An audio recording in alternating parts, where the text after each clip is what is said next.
নমস্কার সকলকে, বড়দের প্রণাম এবং ছোটদের ভালোবাসা নিয়ে আবার একটা নতুন দিনে আমি হাজির। প্রথমেই বলেছিলাম যে মা যেদিনই যেইক্ষণ যা বায়না করে সেই আবদারগুলো মেটানো হয়।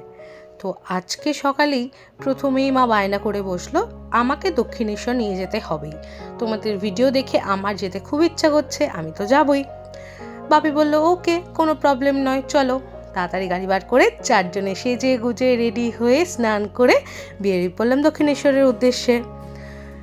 তারপর কত জ্যাম, কত অপেক্ষা, তারপর সুন্দর সুন্দর দৃশ্য দেখতে দেখতে ফাইনালি প্রায় পৌঁছে গেলাম দক্ষিণেশ্বরের কাছে। আমরা গাড়িটা পার্ক করতে করতে কাঞ্চন গিয়ে প্রসাদ, ফুলের ডালি সব কিনে নিয়ে চলে এলো। আর এদিকে বাপি আর কাঞ্চন তাড়াতাড়ি আগে গিয়ে লাইনটা দিল। মায়ের তো হেঁটে যেতে যেতে একটু সময় লাগবে, আর ভেতরে তো তোমরা জানোই ভিডিও করা যায় না, ফোন অ্যালাউ না, তাই আমরা তো দেখাতে পারলাম না। পুজো দিয়ে এবার বাড়ি যাওয়ার পালা। প্রথমে বলছিলাম মা কচুরি খাবে কি না, মা প্রথমে বললো যে না, আমার আর ভাল লাগছে না, এখন প্রচণ্ড গরম। একটা কাজ কর, বাড়িতে চল, যেই দোকান থেকে আমরা ছিঁড়ে পোড়াটা খাই ওই দোকান থেকে তোরা নিয়ে চলে আসবি, বাড়িতে গিয়ে আরাম করে খাবো। আর এদিকে এই জার্নিতে এই রোদে এতদিন পর মা প্রথমবার হাঁটলো, আর হেঁটে না একটু অসুস্থ ফিল করছিল। তো তাড়াতাড়ি বাড়ি যাওয়ার জন্য আমরা তাড়াহুড়ো করছিলাম। আংরায় একটা মিষ্টির দোকান আছে নাকি খুব ফেমাস, তো বাপি একবার গিয়ে দেখছিল যে এখন পাওয়া যায় কি না কচুরি, কিন্তু পেলো না।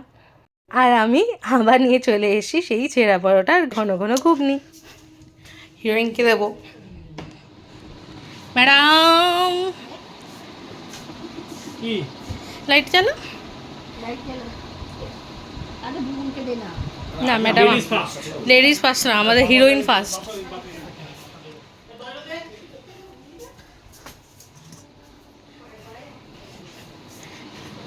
Ding ding ding. নাও, তুমি তো অল্প খাবে, তোমার ওপরেরটা নিয়ে নাও। আর আমার একটু তরকারি দিয়েছে, বেশি বেশি করে দিতে বলেছি। আগের দিনে কম হয়ে গেছিল বলিনিস? আরে ঘন মটরের তরকারি, ঝোলটা কম কিন্তু প্রচুর মটর। প্রথম দিকে গেলে পাবি। হ্যাঁ, অনেক দিয়েছে, প্রচুর মটর।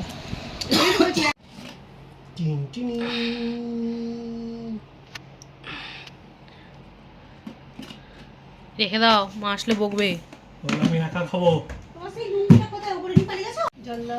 আজকের কিন্তু শেফ চেঞ্জ হয়ে গেছে। এটা হচ্ছে আমাদের কাঞ্চা বাবু শেফ, প্রথমবার নিরামিষ রান্না করেছে, আমাদের আমিষ স্পেশালিস্ট। ঠিক আছে, হয়েছে আজকে সোয়াবিন আলু দিয়ে গরম গরম আতপ চালের খিচুড়ি, আহা হা। আর সঙ্গে করেছে শাকা পাঁপড়, বরবটি ভাজা, কাঁকরোল ভাজা আর পটল ভাজা।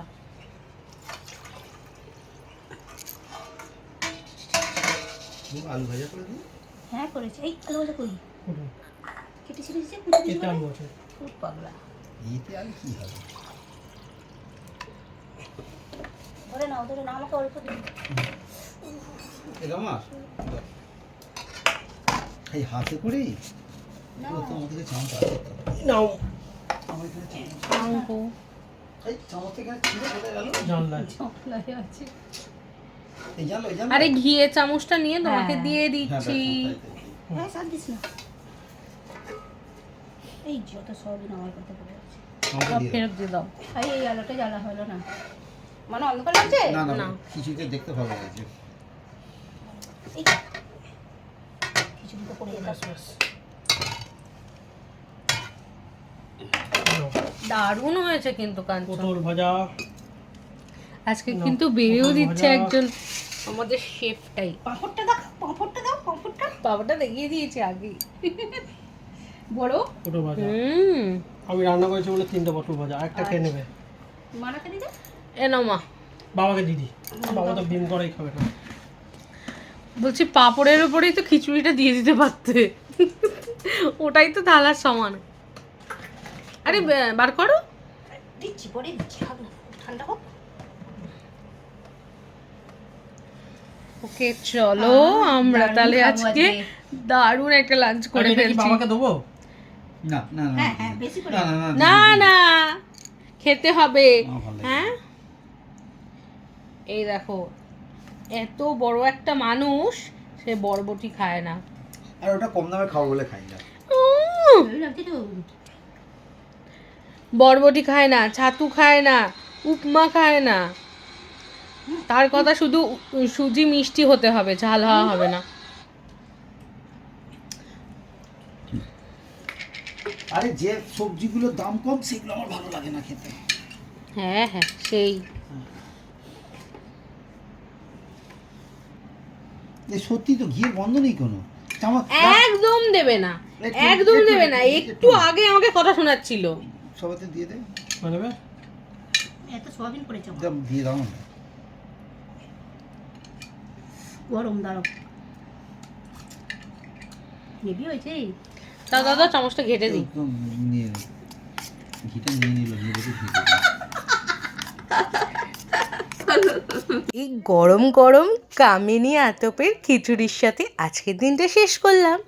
এবং যাদের যাদের ভিডিওটা ভালো লেগেছে, like, comment, share and subscribe করতে একদম ভুলবে না। টাটা।